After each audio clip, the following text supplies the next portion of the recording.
Good evening and welcome to this special edition of Cronkite News on Arizona PBS. I'm Anna Stansfield. Thank you for joining us.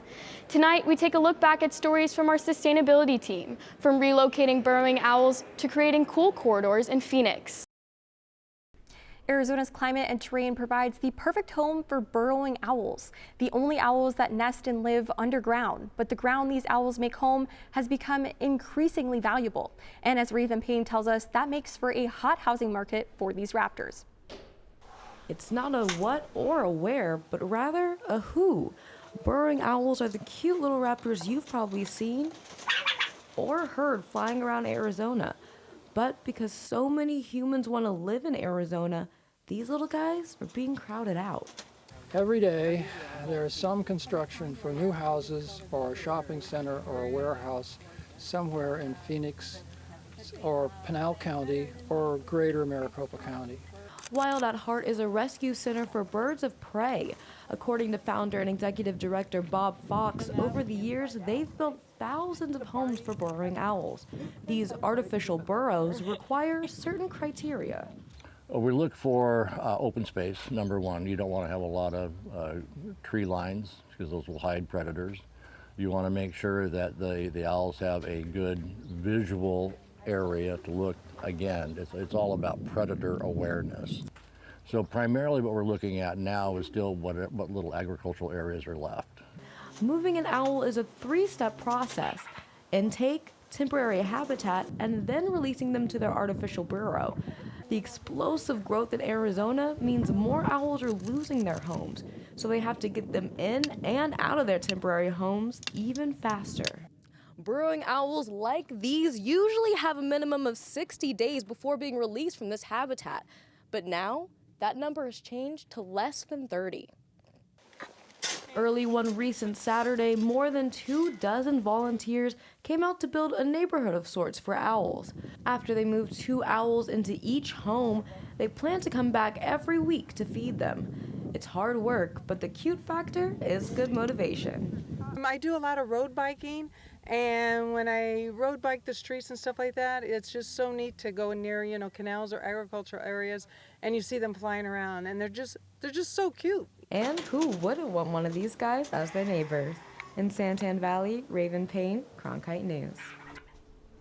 Although these animals are currently losing their habitats, Bob Fox says he does not want them on the endangered animals list, as that would cause more problems for them.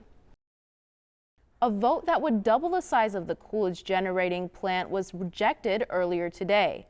The Salt River project planned to expand the plant near one small community. Cronkite News reporter Faith Abercrombie heard from the people in Randolph and their concerns about toxic energy. Environmental justice! A cry for help. Arizona Corporation Commission, vote no for the expansion. To the Arizona Corporation Commission to reject SRP's latest proposal to install 16 gas turbines to create more electricity, but would impact the town of Randolph. We all know that this is a health hazard. We are asking the commission to remember that first and foremost, we are human beings. We want it now! Residents from the Randolph community raised concerns at a press conference held before the ACC made their decision. Many residents have been forced from their homes because of dangerous air pollution, leaving their homes for days to avoid vapors, odors, particulates, bright lights, and noise. After a vote of 4-1, SRP will not add more gas turbines to the already existing 12 turbines at the plant. The world needs to know that human rights violations have occurred and been occurring in Randolph for decades, unbeknown to the general public. This has affected us tremendously, or else we would not be here today. In Phoenix, Faith Abercrombie, Cronkite News. The Arizona Corporation Commission recommended that SRP comes up with another way to meet the demands of their customers that is less costly and without the effects to surrounding communities. More than 250 trees were planted in Cesar Chavez Park this past weekend, establishing the first school corridor for the city of Phoenix. Mackenzie Allen Sharmley is at the park to tell us the impact of tree equity. This tree behind me is one of 259 that were planted by over 100 volunteers in an effort to ensure safer and more comfortable walkways for residents in the South Phoenix area. One tool the city has to combat increasing heat is the ability to plant more trees where shade is needed. 1 year ago, Phoenix became the first U.S. city to pledge to tree equity, an initiative ensuring all neighborhoods get the benefits that trees provide. This past weekend was the first move to plant what they call a cool corridor. It is a corridor where students are walking to and from, so the students in years from today, 5-10 years, will have a nice shaded area to walk in. It brings the community together, partners together, and we're really trying to address this issue of tree equity in Phoenix. And I think this was a really wonderful way to do that, and it's our first step, and we're excited to keep planting. The city has a goal of 100 cool corridors by 2030 and are prioritizing communities that are susceptible to heat vulnerability and are low income. In Cesar Chavez Park in Phoenix, Mackenzie Ellen Charmley, Cronkite News. One of the most iconic plants in Arizona, the saguaro cacti, is encountering some dangers in our Sonoran desert. Luke Vickery tells us about one specific threat. Bufflegrass, an invasive plant, is overtaking the habitat of our beloved saguaro cacti. While there are efforts to get rid of it, it may be impossible to eradicate. The saguaro cactus is a symbol for Arizona, but invasive plant species are getting in the way of a plant that usually thrives in the Arizona desert. Saguaro National Park's restoration ecologist Perry Grissom says the biggest threat comes from one plant, bufflegrass. It's out there, it's just taking the water away from the saguaro, so they're not going to survive long term. Bufflegrass was brought to arid portions of the U.S. beginning in the 1930s for cattle forage and erosion control. The plant thrives because of its drought tolerance and high seed production. Little thought was put into how it would affect Arizona's native plants. Kind of colonize these areas between trees and shrubs and cacti in the desert, where those areas are typically barren. Now they're being, colonized by bunch grasses, and so it's filling in the space between our saguaros and trees and shrubs. The record-setting monsoon rainfall last year and predictions of another wet monsoon season means things could get worse for our saguaros. Last year we had a really tremendous monsoon. We got a lot of rain, like double. And the natives did really well, but bufflegrass did much, much better than they did. It's just like a really strong competitor. Once we exit monsoon season, the saguaro will struggle to compete with the new, stronger, and more stable bufflegrass. But there is another aspect of bufflegrass that challenges the saguaro. Here in Saguaro National Park, bufflegrass not only competes for the same resources as saguaro cacti, but it can also start wildfires, which can be detrimental to a saguaro cactus.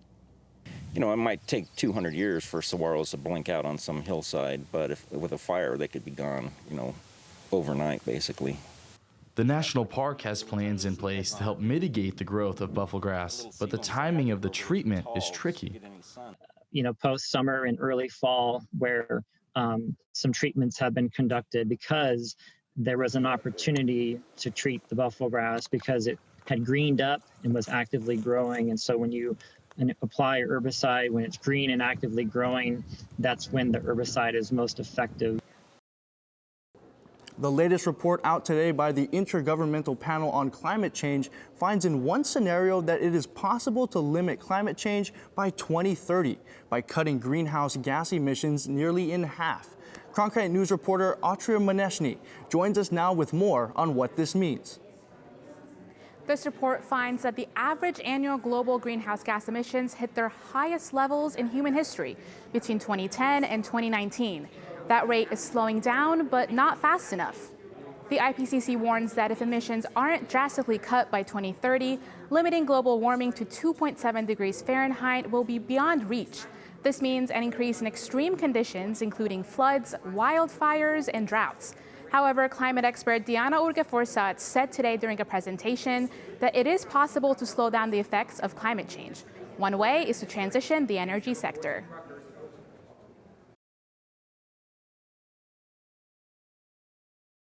This will involve a substantial reduction in fossil fuel use, low or no carbon energy systems, widespread electrification, use of alternative fuels such as hydrogen and sustainable biofuels, use of carbon capture and storage, and improved energy efficiency. That's slowly starting to happen around the globe, including here in Arizona. The state has the 7th highest number of registered electric vehicles, and Arizona is incentivizing solar installations through state tax credits. In the newsroom, Atria Mineshny, Cronkite News. In a short press conference at the state capitol, Governor Doug Ducey and the wildland fire crew talked about the devastating effects of wildfires and what he is planning on to help with those affected. According to the Department of Forestry and Fire Management, in 2021, there were 123 wildfires in Arizona, which burned over 3,000 acres. Governor Ducey noted that an increase in high temperatures and dry vegetation is the fuel for the fires. He also says that he is working with local and state authorities to reduce the wildfires, flooding, and fire risk. This year, we are going to double down on the Healthy Forest Initiative. Our budget proposes an additional $36 million to fund Phase 2 of our program, bringing the state's total investment for forest treatment to more than $42 million for this fiscal year. Governor Ducey also stated that he is proud of the men and women who risk their lives due to the Arizona's wildfires year-round. Governor Ducey and local authorities also remind Arizona residents to be vigilant and protect their communities to reduce the number of wildfires. In the newsroom, Valeria Rodriguez, Cronkite News. According to the USDA, honeybees are responsible for 1 out of every 3 bites of food we take, but they are currently facing dire threats. This year, over 1,000 beehives have been reported missing or vandalized in California. Karen Marroquin traveled to California's farming communities to explain what's happening to the bees and what's at stake. Here in Fresno County, bees are essential for the growth of a lot of the country's produce, including plums here at 559 Honey Company. But in February of this year, Ben Zentner, a beekeeper in Kingsburg, received a pivotal call from a local farmer. He told me that I had a beehive knocked over, so came out, took a look at it. Ended up seeing that all 4 hives were knocked over and that it was done maliciously, and ended up having 2 of the hives basically die off because of damage, plus I've got damage on equipment.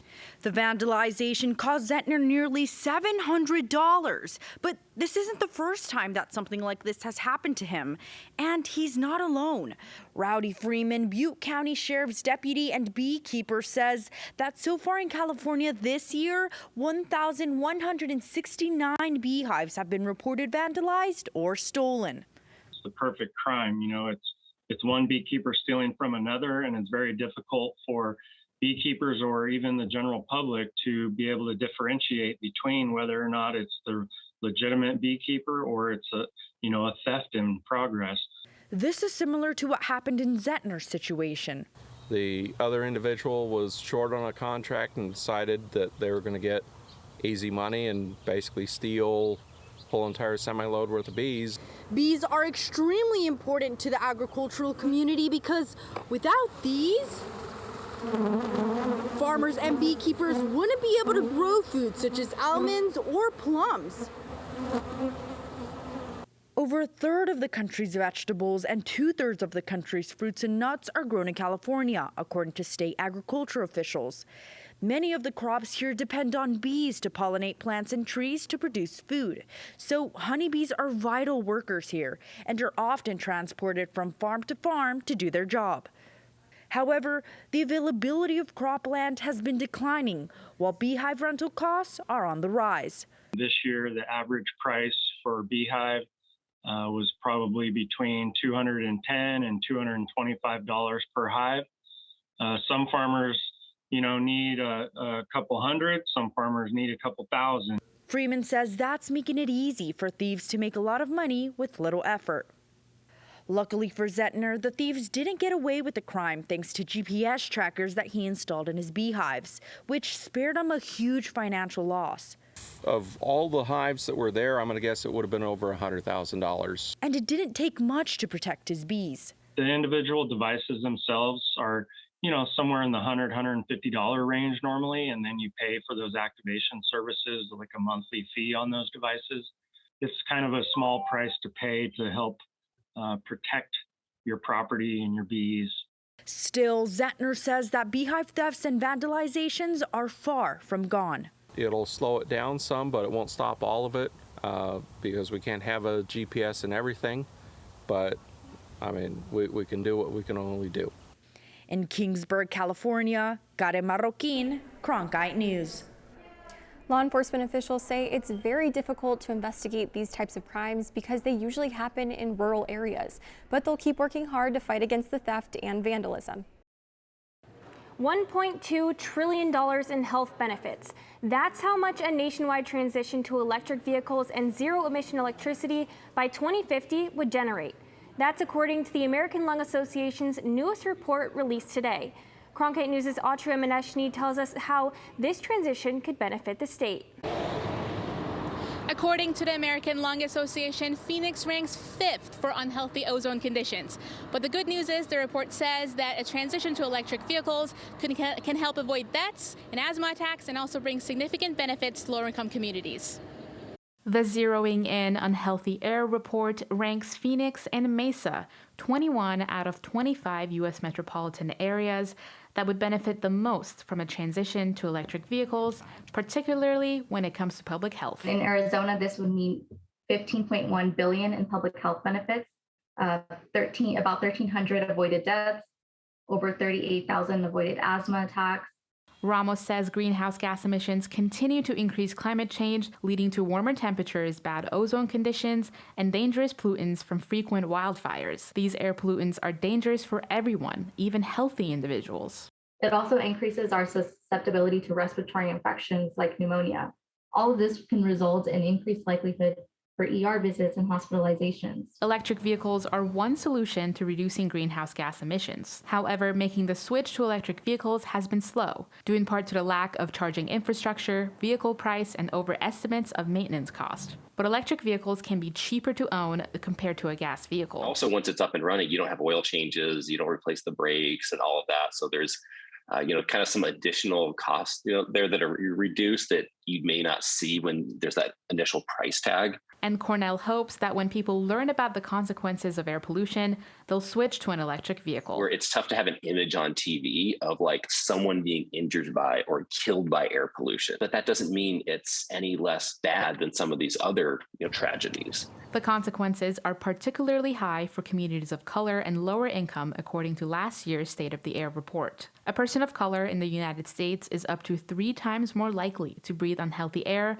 when compared to their white counterparts, and lower income families face the brunt of air pollution burdens because of their location. A lot of these times, these families are living near highways, ports, warehouses, and other transportation hubs, and they do face a greater health risk. The hope is that switching to electric vehicles will benefit all Arizonans. I think we can build a charging infrastructure too, hopefully with that kind of environmental justice element, social justice, where we're actually making sure that all the chargers aren't just going to Scottsdale, and we're putting street parking in throughout the valley, and we're putting it in areas to make things more accessible.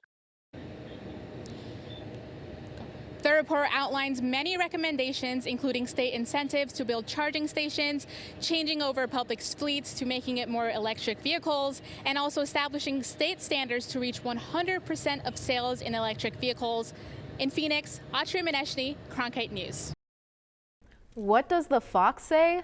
That was the question a lot of people were asking this week on Capitol Hill. And Alexia Stanbridge has some answers from our Washington bureau. There are a lot of things to be scared of in Washington, but wild animals have not been on the list until now. I think it was kind of weird because foxes live in forests, but there isn't really a forest in DC. There may not be a forest, but there's definitely been a fox trotting around the Capitol. Sightings were posted on social media for several days, and while DC can be a tough town for anyone, the tourists I spoke with said it's got to be really tough for a fox. A rough place for wildlife, this nation's capital. There have been fox sightings all over Capitol grounds. Capitol Police say they have confirmed at least 6 cases of people being nipped or bitten this week.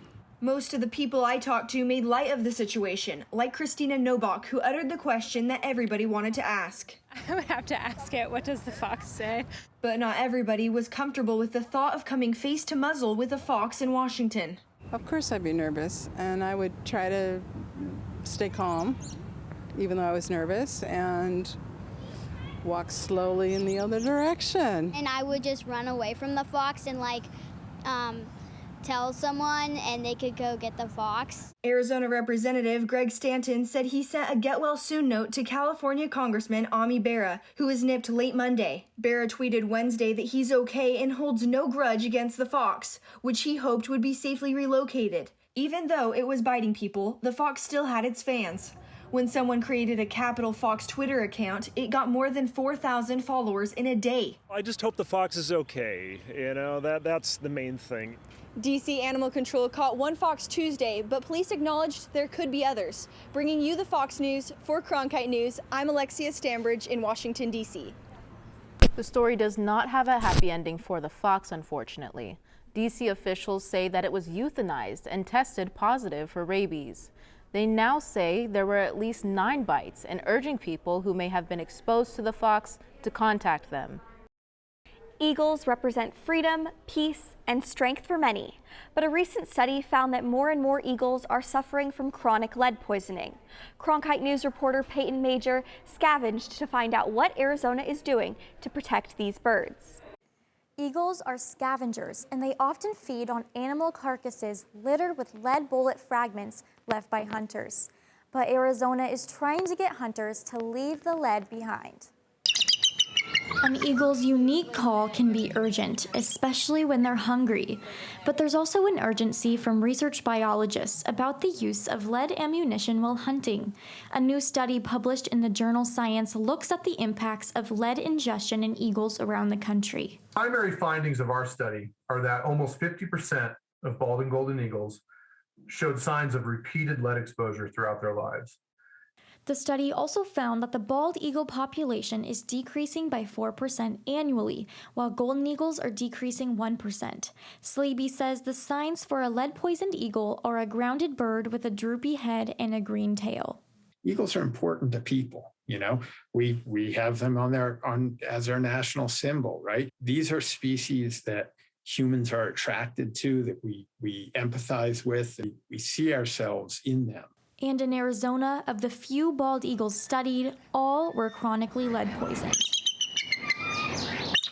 Liberty Wildlife rescues birds around Arizona and treats up to 20 lead-poisoned eagles a year. It can take 6 months to fully remove lead from a bird's system. California condors and other scavengers are also impacted by lead ammunition. Liberty Wildlife wants hunters to take action. And when a lead fragment hits something, like when it hits a deer, it breaks apart in pieces. The Arizona Game and Fish Department off Carefree Highway encourages use of non-lead ammo when hunting. We've had 80 to 90% over the last decade of hunters in the area either switching to non-lead alternatives or removing their gut piles out of the environment after they're successful. Arizona Game and Fish offers vouchers to big game hunters for free non-lead ammo when practicing in the California Condor Range. With the simple switch, more hunters and eagles are living lead-free. And with breeding season among us, eagle populations can continue to grow across Arizona. The cherry trees in Washington, D.C. are reaching their peak bloom. Cronkite News reporter Alexia Stanbridge takes us to the tidal basin to show us this much-anticipated annual event. Like everything else, the annual tradition of strolling the tidal basin when Washington's famous cherry trees are in full bloom has been put on hold in recent years.